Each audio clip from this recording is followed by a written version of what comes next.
ये आकाशवाणी है। कोविड-19 विशेष कार्यक्रम के अंतर्गत प्रस्तुत है कोरोना वायरस संक्रमण की वर्तमान स्थिति पर चर्चा, जिसे प्रस्तुत कर रहे हैं आकाशवाणी संवाददाता सिद्धार्थ सिंह। इस कार्यक्रम में आमंत्रित स्वास्थ्य विशेषज्ञ हैं अखिल भारतीय आयुर्विज्ञान संस्थान भोपाल के निदेशक डॉक्टर सरमन सिंह। नमस्कार श्रोताओं। महात्मा गांधी ने कहा था, जो बदलाव आप दूसरों में देखना चाहते हैं, पहले स्वयं में लाइए। कोविड के न्यू नॉर्मल के दौर में ये बात बहुत प्रासंगिक है, क्योंकि अब बदले हुए हालात में हमारी जीवन शैली में बहुत सारे ऐसे बदलाव आ गए हैं जो हमारे लिए और समाज के लिए बहुत आवश्यक हैं, और इन बदलावों को हम न्यू नॉर्मल कहते हैं। हमें कोविड से बचने के लिए मास्क के साथ हैंड हाइजीन, सुरक्षित दूरी तो अपनाना ही है। साथ ही अगर आप वैक्सीन लगवाते हैं तो निश्चित तौर पर कोविड से बच सकते हैं। राष्ट्रीय टीकाकरण अभियान के अंतर्गत अब तक 75 करोड़ 89 लाख से अधिक लोगों को वैक्सीन लगाई जा चुकी है, और पिछले 24 घंटे में 61 लाख से ज्यादा लोगों को वैक्सीन लगाई गई है। एक अच्छी बात यह है कि देश में स्वस्थ होने की दर 97.62% हो गई है, और पिछले 24 घंटे में 38,000 से अधिक कोविड रोगी स्वस्थ हुए हैं। वहीं कल 27,000 से ज्यादा नए कोविड मामलों की पुष्टि हुई है, जो कि चिंता का विषय है। कोविड से संबंधित किसी भी जानकारी के लिए आप राष्ट्रीय हेल्पलाइन नंबर 1075 और 011-2397-8046 पर संपर्क कर सकते हैं।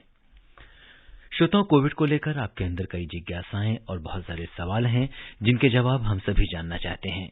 कोरोना और उसकी वैक्सीन को लेकर आपके तमाम सवालों का जवाब देने के लिए और इस पर चर्चा करने के लिए आज के इस विशेष फोन कार्यक्रम में हमारे साथ जुड़ चुके हैं अखिल भारतीय आयुर्विज्ञान संस्थान एम्स भोपाल के निदेशक और सीईओ डॉक्टर सरमन सिंह।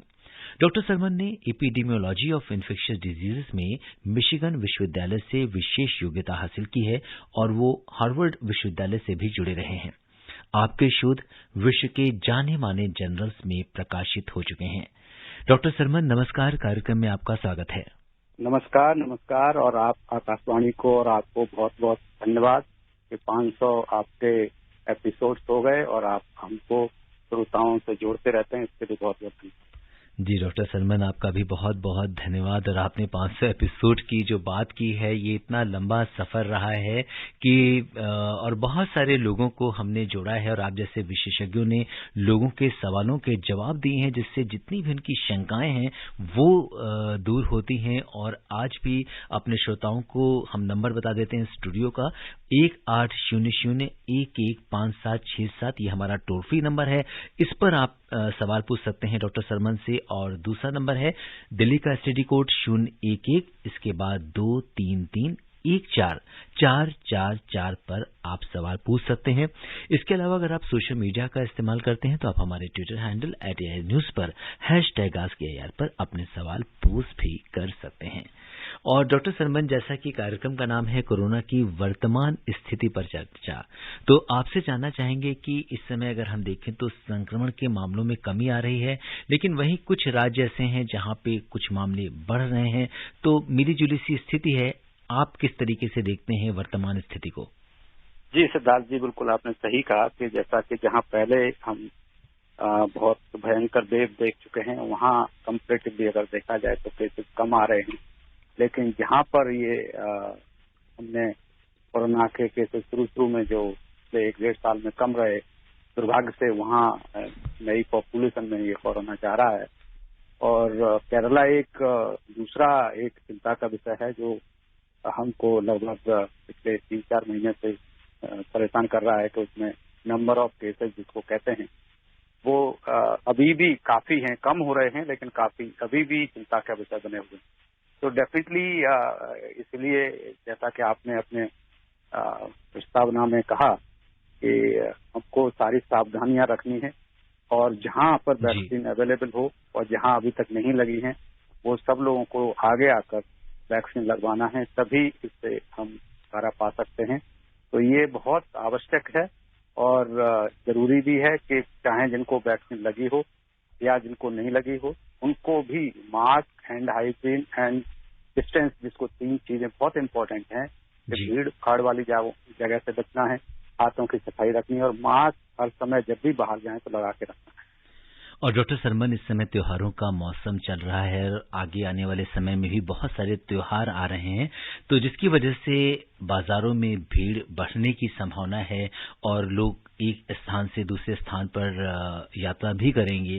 तो ऐसे में किस तरीके का व्यवहार होना चाहिए, किस तरह की नीति होनी चाहिए हमारी? जी, बिल्कुल सही कहा आपने। और जैसा कि मैं अभी बात कर रहे थे हम लोग कि त्योहार कुछ न कुछ, हमारा त्योहारों से भरपूर देश है। जी। कोई न कोई त्योहार आते ही रहते हैं और अभी तो बहुत बड़े बड़े दिवाली आने वाली है, गणेश पूजा चल ही रही है और दूसरे भी बहुत सारे त्योहार आने वाले हैं। तो मैं तो लोगों को यही सजेस्ट करूंगा कि आज के टाइम में बहुत सारी चीजें कोशिश करें कि बजाय फिजिकली जाने के और जो फिजिकल गैदरिंग या भीड़ इकट्ठा करने के बजाय आप ज्यादा से ज्यादा कोशिश करें। मैं कोई किसी एक विशेष कंपनी को प्रोत्साहित नहीं कर रहा हूं, लेकिन ये मैं अंडरलाइन करना चाहता हूं, लेकिन कोशिश करें कि ऑनलाइन आप मार्केटिंग करें। आजकल वर्चुअल पूजा भी भगवान की हो सकती है। भगवान भी आजकल समझते हैं इस बात को कि कोरोना का टाइम है, तो मंदिरों में भी कोशिश करें कि कम से कम जाएं। और बहुत सारे हमारे ऑनलाइन ऐप्स आ गई हैं और ऑनलाइन वर्चुअल यूट्यूब हो या दूसरे बहुत सारी ऐप्स अवेलेबल हैं। तो कोशिश करें कि बहुत सारी चीजें जो हो सकती हों उनको जरूर करें। बहुत ही आवश्यक हो तभी घर से बाहर निकलें और यात्रा करें। जी। और डॉक्टर सरमन, आपका एपिडेमियोलॉजी में बहुत लंबा अनुभव रहा है और अगर हम देखें तो you are one of the top most epidemiologist of India. इस समय सबसे ज्यादा जो लोगों को डर है वो तीसरी लहर की चिंता सता रही है। इसके बारे में आप क्या कुछ कहेंगे? देखिए, ये बिल्कुल चिंता का विषय तो सबके लिए है। जैसे कि हम देखते हैं अमेरिका में भी तीसरी वेव आ गई, इंग्लैंड में 4 वेव आ गए, ईरान में हम देखें तो 5 वेव तक आ चुकी हैं। उसी तरह से साउथ एशिया के कंट्रीज हैं जिसमें चाइना है, उसमें भी दूसरी और तीसरी वेव आ गई। और अक्सर देशों में बार बार जो वेव्स आ रही हैं, हम कहेंगे कि अभी हम बड़े भाग्यशाली हैं। नंबर एक तो इसलिए कि लगभग 70 करोड़ से ज्यादा 78 करोड़ से ज्यादा लोगों को वैक्सीन लग गई। ये बहुत अच्छी बात है। हालांकि इनमें एक ही वैक्सीन ज्यादातर को लगी है, दूसरी वैक्सीन भी लग रही है और जल्दी ही हमें उम्मीद है कि और भी वैक्सीन, जिस तरह से बात गवर्नमेंट की चल रही है, तो वो और वैक्सीन लग जाएंगे। दोनों कंप्लीट वैक्सीनेशन हो जाएगा। जो चिंता का विषय हमेशा ये रहता है कि कहीं नया वेरिएंट नहीं आ जाए। बहुत हम जानते हैं कि बहुत सारे वेरिएंट चल रहे हैं, लेकिन अभी तक ये सांत्वना का विषय हो सकता है कि लेकिन निश्चितता का विषय नहीं हो सकता कि म्यूटेंट अभी कोई नया कोई कंसर्न का वेरिएंट नहीं आया है। और अभी डेल्टा और डेल्टा प्लस के कुछ केसेस है, बट मेनली जो हमारे देश में डेल्टा ही चल रहा है जो ऑलरेडी है। और इसके लिए वैक्सीन अभी देखिए लैंसेट में भी स्टडी पब्लिश हुई है कि ये जो वैक्सीन हैं अभी वो डेल्टा में अच्छा काम कर रही हैं। तो अभी हम कह सकते हैं कि सो फार सो गुड, अभी सिचुएशन अंडर कंट्रोल है। लेकिन मैं दोबारा इस बात को अंडरलाइन करना चाहूंगा कि हमें निश्चिंत नहीं होना है। बिल्कुल। और डॉक्टर सरमन, आपकी इस बात से बहुत सारे हमारे जो श्रोता सुन रहे हैं उन्हें तसल्ली मिली होगी कि एटलीस्ट अभी तक जो वेरिएंट्स कोविड के सामने आए हैं उस वायरस के वेरिएंट्स में ये हमारी जो वैक्सीन्स हैं वो इफेक्टिव हैं और उन्हें सुरक्षा प्रदान करती है। और डॉक्टर सरमन, हर्ड इम्यूनिटी किसी भी बीमारी से बचाव में एक बड़ी भूमिका निभाती है। कोविड को लेकर हम हर्ड इम्यूनिटी की उम्मीद कब तक कर सकते हैं?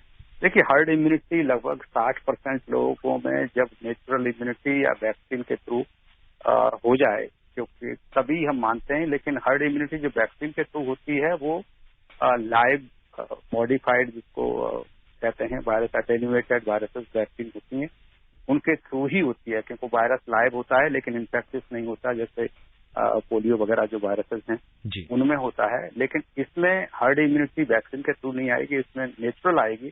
और नेचुरल जो अनवैक्सीनेटेड लोगों में अभी शुरू में जब ये कोरोना शुरू हुआ था 2020 में, तो हम लोगों ने, बहुत सारे हमारे साथियों ने, हम सब ने कहा था कि इन्फ्लुएंजा की तरह या दूसरे वायरस में उसकी तरह से हर्ड इम्यूनिटी इसमें भी आ जाएगी। यहाँ तक कि इंग्लैंड ने तो शुरू में कहा था कि बिल्कुल सबको कोई मास्क नहीं पहने, खुला छोड़ दें और सबको जितने 60% लोगों को इंफेक्शन हो जाएगा तो हर्ड इम्यूनिटी आ जाएगी। दुर्भाग्य से वो एक्सपेरिमेंट जो हम लोगों के, जैसा कि हमने पिछले आपके एपिसोड में भी कहा है जी कि कोरोना ने बहुत सारी चीजें ऐसी हम लोगों के लिए, जितने भी हम लोग अपने आप को एक्सपर्ट समझते थे, कि हम सब लोगों से भी ज्यादा एक्सपर्ट निकला। तो बहुत सारे हमारे जो एस्टिमेट थे उनको गलत सिद्ध किया। हर्ड इम्यूनिटी कोरोना के लिए वी कैन नॉट, मैं कहूंगा कि हम उस चीज को अफोर्ड नहीं कर सकते कि हम सबको छोड़ दें और कहें कि नेचुरली इन्फेक्ट हो जाएं 60% लोग और फिर उससे हर्ड इम्यूनिटी हो जाएगी। हर्ड इम्यूनिटी जरूर हो जाएगी, लेकिन तब तक हम बहुत सारी जिंदगियां खो देंगे। तो ये कॉन्सेप्ट कोरोना के केस में शायद सक्सेसफुल वो नहीं है प्रोटोकॉल। जी। और जो श्रोता हमसे अभी अभी कार्यक्रम से जुड़े हैं उन्हें हम बता दें कि कोरोना जागरूकता श्रृंखला के आज के इस विशेष कार्यक्रम में हिस्सा ले रहे हैं अखिल भारतीय आयुर्विज्ञान संस्थान एम्स भोपाल के निदेशक और सीईओ डॉक्टर सरमन। आप भी डॉक्टर सरमन से हमारे स्टूडियो के टोल फ्री नंबर 1800-115767 पर फोन कर सवाल पूछ सकते हैं। और आज के हमारे पहले कॉलर दिल्ली से धर्मवीर जी हमारे साथ कार्यक्रम से जुड़ गए हैं। धर्मवीर जी नमस्कार, स्वागत है आपका कार्यक्रम में। सिद्धार्थ जी नमस्कार, मैं धर्मवीर गांधीनगर दिल्ली से बोल रहा हूँ। जी डॉक्टर साहब नमस्कार। नमस्कार डॉक्टर साहब, जैसे कि अभी बच्चों के स्कूल खुल गए हैं डॉक्टर साहब, तो हमारी तरफ से ये दिक्कत ये देखने को आ रही है डॉक्टर साहब कि सरकार को चाहिए जब तक बच्चों को वैक्सीनेशन नहीं हो जाता, जब तक चालू नहीं हो जाता, जब तक बच्चों को भी सेफ नहीं किया जाता, तो बच्चों की जो स्कूल ड्रेस है, आप कहते हैं हाथ धोइए और 2 गज की दूरी रखिए, तो जो बच्चों की ड्रेस है, सभी बच्चे अमीर नहीं है, सभी और काफी बच्चे गरीबी की रेखा में हैं, तो उनके पास 1 ड्रेस या 2 ड्रेस ही होती है। तो बच्चे आप कहते हैं हाथ धोइए, तो धोने का मतलब ये है कि ड्रेस भी तो डेली धोनी पड़ेगी डॉक्टर साहब, तभी बच्चे सेफ रहेंगे, स्कूल जाएंगे तो पूरे बटा पूरे। तो इसके लिए ये चाहिए कि ड्रेस का जो आने का नियम है थोड़ा सा उनको बंद करना चाहिए कि बच्चे जैसे भी आए स्कूल आने चाहिए, बिना ड्रेस के भी आए और ड्रेस से भी आए, कि जिससे बच्चों को जो अपना एक सुरक्षित जो सफाई है वो बन पाए। ये मेरा एक जानकारी है, क्योंकि हमें देखने को मिल रहा है। जी डॉक्टर सरमन, ये सुझाव दिया है धर्मवीर जी ने, क्या कुछ कहेंगे? और सबसे पहले तो ये जानना चाहेंगे कि काफी सारे राज्यों में बच्चों के स्कूल खुल गए हैं और अब जबकि बच्चे एक न्यू नॉर्मल के दौरान स्कूल जा रहे हैं, तो किस तरह की सावधानी रखनी होगी? क्योंकि यहाँ पे 3 लोग हैं, एक जो स्टूडेंट्स हैं, दूसरे टीचर्स हैं और तीसरे पेरेंट्स हैं, तो उन तीनों के जिम्मे क्या क्या जिम्मेदारियां हैं?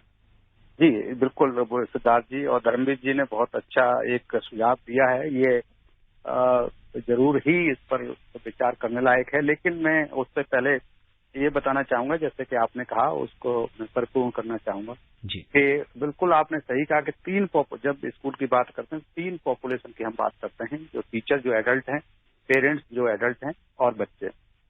हमारा मानना यह है कि आज की डेट में वैक्सीन एडल्ट के लिए अवेलेबल है, तो उसमें हम सारे टीचर्स वैक्सीनेट हो गए हैं, सारे पेरेंट्स को भी हम मान सकते हैं कि वो वैक्सीनेट हो गए हैं। तो जब सारे एडल्ट वैक्सीनेट हो जाएंगे तो बच्चों में खतरा काफी हद तक कम हो जाएगा, नंबर 1। दूसरी चीज जो इन्होंने धर्मवीर जी ने जो सुझाव दिया वो कपड़ों की सफाई का दिया है जी। वो मेरे ख्याल से उनका मानना ये है कि कपड़ों के थ्रू जो वायरस आ जाता होगा, इसलिए स्कूल वाले कहते हैं, इसलिए नहीं कह रहे वो बच्चों का एक जो एथिकेट और जो शिष्टाचार जो स्कूलों में चला आता है, अपने डिसिप्लिन जो चला आता है उसके तहत कहते हैं। और बिल्कुल इनका एक उसमें एक संदर्भ जो इन्होंने बोला वो बहुत अच्छा था कि कुछ बच्चे गरीब हैं और उनका जो डेली कपड़े नहीं धो सकते, तो लेकिन उसमें धर्मवीर जी मेरा कहना ये होगा कि वो चाहे कोविड हो चाहे कोविड के बिना हो, वो चीजें उन चीजों से सामना गरीब बच्चे गरीब पेरेंट्स तो हमेशा ही वो तो करते ही हैं, लेकिन इसमें हाइजीन जितने कपड़े धोएंगे, बेशक प्रेस ना करें, कपड़े जितना डेली धोएंगे तो इसमें वायरस से भी बचेंगे और हाइजीन भी अच्छी रहेगी और डिसिप्लिन भी आधा तो हो ही जाएगा। प्रेस अगर कर लेंगे तो निश्चित पूरा हो जाता है, लेकिन कई बार मैं समझ सकता हूँ कि नहीं हो पाता। तो आते ही मैं एडवाइस तो कपड़े धोने की तो मैं एडवाइस दूंगा, बिकॉज उसमें अच्छा ही है, बुराई कुछ भी नहीं। जी। और डॉक्टर सरमन, अब हमारे साथ हिसार से संदीप जी जुड़ गए हैं। संदीप जी नमस्कार, स्वागत है आपका कार्यक्रम में। हेलो। हाँ जी संदीप जी नमस्कार, स्वागत है। नमस्कार है डॉक्टर साहब को। नमस्कार। नमस्कार जी। नमस्कार जी संदीप जी बताइए क्या जानना चाहते हैं? सर मेरा सवाल ये डॉक्टर साहब, ये वैक्सीन को लेकर आप बताते हैं कि भाई जिस एलर्जी होती है उसको भी वैक्सीन नहीं लगती जी। तो डॉक्टर साहब मैं गोलियां कोई टैबलेट वगैरह कोई भी लेता हूँ मैं, तो रिएक्शन करती है। ओके, तो इस कंडीशन में सर क्या वैक्सीन लग सकती है? जी डॉक्टर अब सरमन। वो है कि कौन सी गोली आपको, हर एक गोली लेने से तो नहीं होता होगा, कोई खास जी, हर एक गोली ही मेरे को एलर्जी करती है और साथ में मेरे को एलर्जी वाली गोलियां लेनी पड़ती है। हाँ, तो आप एलर्जिक हैं तो उस सिचुएशन में तो यह है कि आप डॉक्टर की जो वहाँ पर आप जब भी जाएं वैक्सीन लगवाने तो डॉक्टर को पहले बताएं कि मैं एलर्जिक हूँ, और कोशिश करें कि जो बड़े सेंटर पे ही आप वैक्सीन लें, जिससे कि इन केस आपको एलर्जी हो इंजेक्शन लगा सकते हैं और वो उसको आपको कंट्रोल हो सकती है इन केस होती है।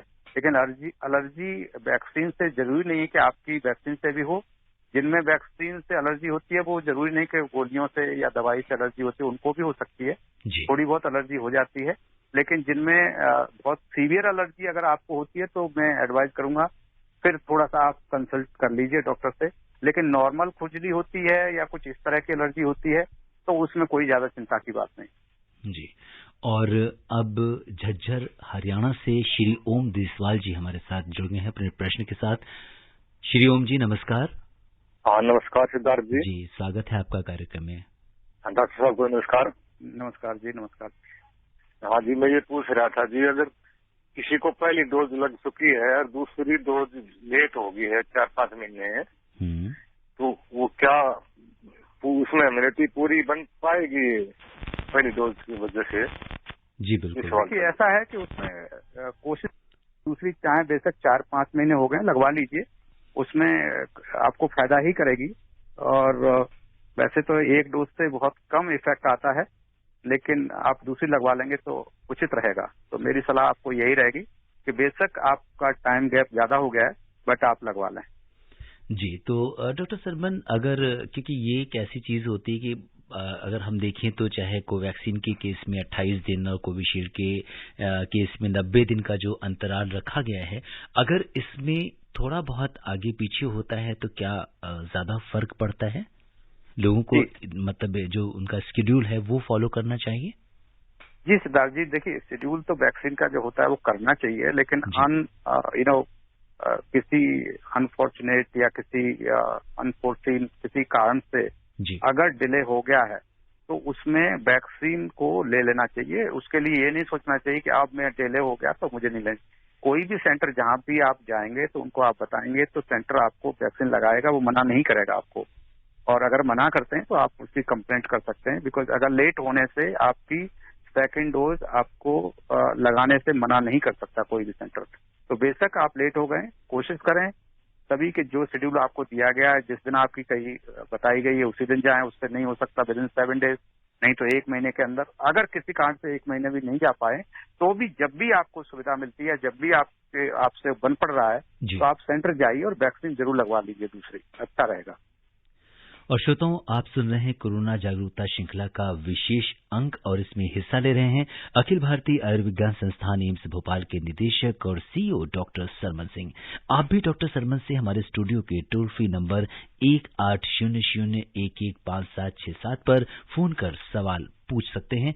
और हमारे अगले कॉलर महेश शर्मा जी हैं बड़ौद से, जो कि हमारे नियमित श्रोता हैं। महेश जी नमस्कार, स्वागत है आपका कार्यक्रम में। नमस्कार जी महेश जी, बताइए क्या जानना चाहते हैं आप? आपका प्रोग्राम बहुत ज्ञानवर्धक हो रहा है और इसकी जानकारी से भरपूर है। जी धन्यवाद आपका। बताइए क्या जानना चाहते हैं? मैं जानना चाह रहा हूँ कि तीसरी लहर आने की संभावना हो चुकी है, क्योंकि बाजार में काफी भीड़ है।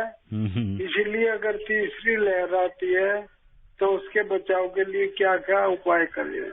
जी डॉक्टर सरमन, महेश शर्मा जी ने वही चिंता जताई है जिसके बारे में हम लोग चर्चा कर रहे थे। क्या कहेंगे आप? जी महेश जी, आप जैसे देखिए जागरूक लोग हमारे देश में अगर हैं तो मैं तो बड़ा उम्मीद रखता हूं कि आप जैसे लोगों से इस देश में बहुत सारे लोगों को और जागरूकता बढ़ सकती है। और जैसा कि हम इसमें आकाशवाणी के माध्यम से आप सब लोगों से जुड़े हुए हैं, तो ये मैं जैसा आप चिंता व्यक्त कर रहे हैं, सारे एक्सपर्ट हम लोग बार बार इसी चिंता को व्यक्त कर रहे हैं। और हम एक्सपर्ट ही नहीं, हमारे आदरणीय प्रधानमंत्री जी ने भी कहा है, बार बार कहा है जी, स्वास्थ्य मंत्री हैं वो भी कहते हैं, और दुनिया के हर नेता ने, हर एक्सपर्ट ने कहा है कि लोगों को निश्चिंत नहीं होना है अभी, क्योंकि कोरोना एक ऐसी बीमारी है, किसी भी देश में, किसी भी कॉर्नर में आपके देश में रहेगा, तब तक वो चिंता कभी भी हो सकती है। जैसा कि हम सभी जानते हैं कि वुहान एक चाइना के छोटे शहर में शुरू हुआ और सारी दुनिया में फैल गया जी। तो वो सिचुएशन दोबारा कभी भी हो सकती है। तो इसलिए महेश जी की चिंता से मैं भी अपने आप को जोड़ता हूं और बिल्कुल हम लोगों को निश्चिंत नहीं होना है। तीसरी वेव ना आए उसके लिए हम सब लोग अपने वैक्सीन लगवाएं, हैंड हाइजीन को रखें, सफाई रखें अपने आसपास, भीड़ भाड़ वाली जगह पर बिल्कुल नहीं जाएं। जितने भी कोशिश करें कि जितने भी फंक्शन या मार्केटिंग हो सकती है, कोशिश करें कि ऑनलाइन परचेज करें, कम से कम मार्केट में जाएं। जितनी भी सोशल गैदरिंग, सामाजिक जो उस तरह के फंक्शन होते हैं जी, उनको भी कोशिश करें 2-4 लोगों से ही अपने एंजॉय कर लें। और दूसरे जितने भी साधन हैं एंजॉयमेंट के, एंटरटेनमेंट के, वो ऑनलाइन या थ्रू जो दूसरे मोड्स हैं उनके थ्रू करें। जहां तक पूजा और जो मंदिर में जाने की, वो आजकल वर्चुअल एप्स आ गई हैं जी, तो वर्चुअल ऐप से भी कर सकते हैं आप। बहुत सारी कंप्यूटर और मोबाइल के थ्रू एप्स अवेलेबल हैं। और मास्क, जब भी घर से बाहर निकलें तो मास्क लगा के जरूर निकलें। कोई भी वेरिएंट होगा, अगर नया वेरिएंट भी आता है तो मास्क आपको हमेशा हर वेरिएंट से सुरक्षा देगा। ये बहुत इंपॉर्टेंट है जी। और शायद यही सही मायनों में भक्ति होगी, अगर हम मास्क लगाएंगे, सुरक्षित दूरी बना के रखेंगे और अपने आप को वैक्सीनेट करेंगे, तो सही मायनों में वही सच्ची भक्ति है। और अब रुक करते हैं पंजाब का, जहां से रमनदीप सिंह जी हमारे साथ कार्यक्रम से जुड़ गए हैं। रमन जी नमस्कार, स्वागत है आपका। हाँ जी नमस्कार सर जी, बताइए क्या जानना चाहते हैं आप? सर मेरा सवाल है कि जैसे कि मेरे ना प्लेटलेट्स बहुत कम रहते हैं, जैसे 1 लाख के आसपास रहते हैं, तो क्या मैं अगर वैक्सीन लगवाता हूँ तो कोई इसमें कोई कॉम्प्लिकेशन वगैरह तो नहीं आएंगी? जी डॉक्टर नहीं, आपको अभी कोई वैक्सीन नहीं लगी है? सर पहले एक बार लगवाई थी, तब बहुत ज्यादा मुझे ना बुखार आ गया था, तो और हार्ट बीट भी मेरी बहुत ज्यादा हो गई थी, 140 के आसपास। कोविड की ही वैक्सीन लगवाई थी आपने पहले? हाँ जी सर, 3 महीने हो गए हैं वैसे। नहीं, वो देखिए हार्ट बीट वगैरह थोड़ा सा तो इसलिए बढ़ जाती है लोगों को, जो कुछ लोग डरते बहुत हैं, तो डरने से भी कई बार हार्ट बीट बढ़ जाती है। तो आपके अगर डॉक्टर ने देखा होगा, वहाँ पे डॉक्टर भी मौजूद इसलिए रखे जाते हैं कि वो आपको देख लें कि कोई और प्रॉब्लम तो नहीं, ब्लड प्रेशर वगैरह नहीं है, तो कोई चिंता की बात नहीं है। लेकिन प्लेटलेट का 1 लाख प्लेटलेट परफेक्टली फाइन है। 1.5 लाख से 2 लाख नॉर्मल होती है, 1 लाख है तो 1 लाख में कोई चिंता की बात नहीं। बिल्कुल प्लेटलेट की वजह से आप अपनी वैक्सीन डिले ना करें। ये प्लेटलेट आपकी नॉर्मल है। हार्ट बीट वगैरह जो भी है अपने डॉक्टर से पहले बता दें कि मुझे घबराहट हो जाती है, तो वो आपको हो सकता है कि कोई एक दवाई भी थोड़ा सा शांति दे देंगे या काउंसलिंग कर देंगे, आपकी समझा देंगे। तो 15 मिनट अगर समझाएंगे, गहरी सांस लेंगे तो आपके हार्ट बीट वगैरह सब नॉर्मल हो जाएगी। जी बिल्कुल, तो ये वैक्सीन ले सकते हैं। और अब हम चलते हैं उड़ीसा, जहां से राजेश नाग जी कार्यक्रम से जुड़ गए हैं। हेलो राजेश जी नमस्कार। जी नमस्कार सिद्धार्थ जी, आपको मेरा धन्यवाद। जी बताइए राजेश जी, क्या जानना चाहते हैं? डॉक्टर सरमन हमारे साथ हैं। सर मैं जानना चाहूंगी कि जब हम वैक्सीन लेने के बाद हमको क्यों हेडेक और वोमिटिंग होता है? हेडेक और वोमिटिंग, जी डॉक्टर सरमन। आपने 1 वैक्सीन लगवाई, 2 वैक्सीन लगवाई? ये इनसे संपर्क अभी नहीं हो पा रहा है। अच्छा कोई बात नहीं, इनको हम एक जनरलाइज भी कर सकते हैं डॉक्टर साहब की कॉमन साइड इफेक्ट्स क्या हो सकते हैं, क्योंकि बहुत सारे ऐसे लोग हैं जो फर्स्ट टाइम लगवाने जा रहे हैं, तो उन्हें पहले से प्रिपेयर्ड रहेंगे कि उन्हें ऐसा हो सकता है। जी, सिर में दर्द थोड़ा सा, और जो पहले जो हमारे श्रोता थे उन्होंने भी बताया कि जो धड़कन बढ़ जाती है, पल्पिटेशन जिसको कहते हैं, तो वो बड़ा कॉमन है, लोगों में हो जाता है। उसका साइकोलॉजिकल इफेक्ट की वजह से भी होता है। लोगों में डर लगता है कि वैक्सीन है, लोगों में इतनी भ्रांतियां हैं उसकी वजह से, तो डर जाते हैं। तो डरने की वजह से साइकोलॉजिकली हार्ट बीट बढ़ जाती है, और जब हार्ट बीट बढ़ती है तो टेंशन हो जाता है उनको, तो उससे ये बड़ा साइकिल है, विशियस साइकिल, तो उससे हेडेक भी हो जाती है लोगों को। वॉमिटिंग का सवाल है, तो वॉमिटिंग यूजुअली नहीं होनी चाहिए, और अगर वॉमिटिंग हुई है तो डेफिनेटली डॉक्टर की सलाह वहां मैं एडवाइज करूंगा कि वो वहां पर रुकें। और जितने भी साइड इफेक्ट जितने होते हैं उसके लिए हर सेंटर में एक कमेटी बनाई गई है, तो कमेटी को रिपोर्ट अपनी बताएं तो वो डेफिनेटली रिकॉर्ड करेंगे और आपको दवाई देंगे जिससे कि वॉमिटिंग ना हो जी। लेकिन इसकी वजह से आप दूसरी वैक्सीन लेने से हिचकिचाएं नहीं, दूसरी वैक्सीन बिल्कुल ले सकते हैं आप। यूजुअली देखा गया कि ये छोटी छोटी चीजें हैं वो कई बार दूसरी बार नहीं होती हैं, क्योंकि एक बार लगवा लेते हैं तो आपको थोड़ा कॉन्फिडेंस बिल्ड हो जाता है, तो दूसरी में नहीं होती हैं ये चीजें। और डॉक्टर सरमन, कई बार लोग अपने साथ होने वाली जो रूटीन की चीजें हैं, क्योंकि आपके बहुत कुछ खान पान पर भी निर्भर करता है, आपने एक दिन पहले क्या रूटीन था या आपके साथ और भी क्या हो रहा है, क्योंकि हर चीज को लोग वैक्सीन लगवाने के बाद उसी से रिलेट कर देते हैं कि वैक्सीन ही सब कुछ गाइड कर रही है, उनकी बॉडी में जो भी कुछ हो रहा है वैक्सीन की वजह से हो रहा है। ये एक भ्रांति है, इसके बारे में आप क्या कहेंगे? जी बिल्कुल बिल्कुल सही कहा आपने। ये बहुत बड़ी, जैसा कि हम बात कर रहे थे, भ्रांतियां लोगों को बहुत हैं, और जब भ्रांतियां होती हैं आपके अड़ोस पड़ोस वाले जब आपको बताते हैं तो दिमाग में कहीं न कहीं वो चीज रहती है, और इसीलिए जो मैंने बताया कि पलपिटेशन हो जाना, घबराहट होना, सिर दर्द होना, ये सब चीजें कई सारे लोगों को हो जाती हैं। बात सब में जैसा कि आपने बिल्कुल सही कहा कि जो भी चीज होती है उसको जोड़ देते हैं, चाहे बेशक वॉमिटिंग किसी दूसरे कारण से रही हो, कुछ लोगों को मोशन सिकनेस हो जाती है, कई बार वैक्सीन सेंटर में जाते हैं गाड़ी में बैठ के तो उसकी वजह से भी हो सकती है, दूसरे कारण से भी वॉमिटिंग हो सकती है, तो उसको भी हर आदमी उससे जोड़ देता है। तो वो वैक्सीन से भी हो सकती है, लेकिन जरूरी नहीं कि वैक्सीन से हुई है। जी। और डॉक्टर सरमन, बहुत इम्पोर्टेंट है जी, और जैसे अगर हम कहें कि आपने और हमने वैक्सीन जिस दिन लगवाई थी उस दिन भी अपने ऑफिस आए थे, उस दिन भी प्रोग्राम किया था, आप भी हॉस्पिटल में आए होंगे उस दिन, लेकिन बहुत सारे ऐसे लोग हैं जो वैक्सीन लगवाने के बाद ये उनका मानना है कि अब उन्हें कुछ दिन आराम की जरूरत है क्योंकि उन्होंने वैक्सीन ले ली है। तो तरह तरह के लोगों में अलग अलग तरीके से वो सोचते हैं, शायद इसीलिए आप जैसे एक्सपर्ट्स को हम इस कार्यक्रम में बुलाते हैं ताकि लोगों के अंदर से इस तरह की बातें निकल जाएं। डॉक्टर सरमन, इस पर आप क्या कहेंगे? जी बिल्कुल सही कह रहे हैं आप, ये बिल्कुल सही बात है कि जिस तरह से लोगों को, जो दूसरे लोग हैं जिनको लगवा ली है और जिनको कोई तकलीफ नहीं हुई है, उन लोगों से मुझे लगता है कि लोग बात करेंगे तो डेफिनेटली उनको कॉन्फिडेंस बिल्ड होगा, बिकॉज वो बताएंगे अपनी बीती हुई कि मुझे कुछ नहीं हुआ था तो होगा।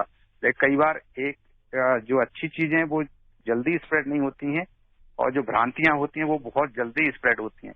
तो अगर किसी की धड़कन बढ़ गई होगी, तो वॉमिटिंग हो गई होगी, तो सारे सेंटर में वो फैल जाती है चीज, और 99% लोग जो अच्छे होके गए बिना किसी तकलीफ के गए, वो बात नहीं लोग मानते। एक को हो जाएगी तो वो एकदम तूफान की तरह फैल जाती। तो ये होता है, तो ये बट नेचुरल है, साइकोलॉजिकल वेल नोन फैक्ट है ये, तो हम लोग जानते हैं मेडिकल भाषा में इसको, बिल्कुल वेल नोन फैक्ट है ये। जी।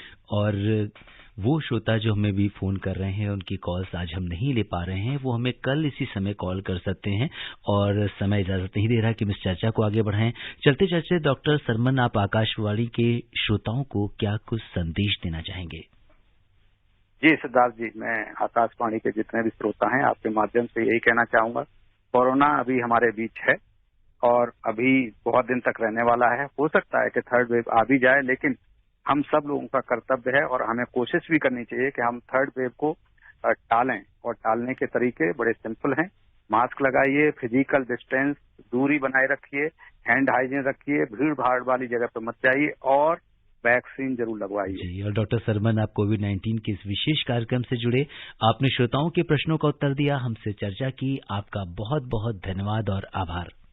Thank you Siddharth ji, thank you, धन्यवाद। श्रोताओं, आपसे यही कहेंगे कि डॉक्टर सरमन ने आपको कोरोना से बचने के लिए जो भी सावधानियां बताई हैं, आप उनका पालन कीजिए। कोविड का खतरा अभी भी बरकरार है, इसलिए आप अपना बहुत बहुत ख्याल रखिएगा। आपसे सिर्फ यही कहेंगे कि आप स्वस्थ और खुशहाल रहें। इसी कामना के साथ दीजिए मुझे अनुमति। नमस्कार। कोविड-19 विशेष कार्यक्रम के अंतर्गत अभी आप सुन रहे थे कोरोना वायरस संक्रमण की वर्तमान स्थिति पर चर्चा, जिसे प्रस्तुत कर रहे थे आकाशवाणी संवाददाता सिद्धार्थ सिंह। इस कार्यक्रम में आमंत्रित स्वास्थ्य विशेषज्ञ थे अखिल भारतीय आयुर्विज्ञान संस्थान भोपाल के निदेशक डॉक्टर सरमन सिंह। ये कार्यक्रम आकाशवाणी के समाचार सेवा प्रभाग द्वारा प्रस्तुत किया गया। इसे आप हमारे mobile app news on AIR और YouTube channel news on AIR official पर भी सुन सकते हैं। इस कार्यक्रम के संबंध में अपनी प्रतिक्रिया आप हमें ईमेल कर सकते हैं। पता है airnsttalks@gmail.com। ये कार्यक्रम फिर से सुनने के लिए लॉग ऑन करें हमारी वेबसाइट newsonair.nic.in।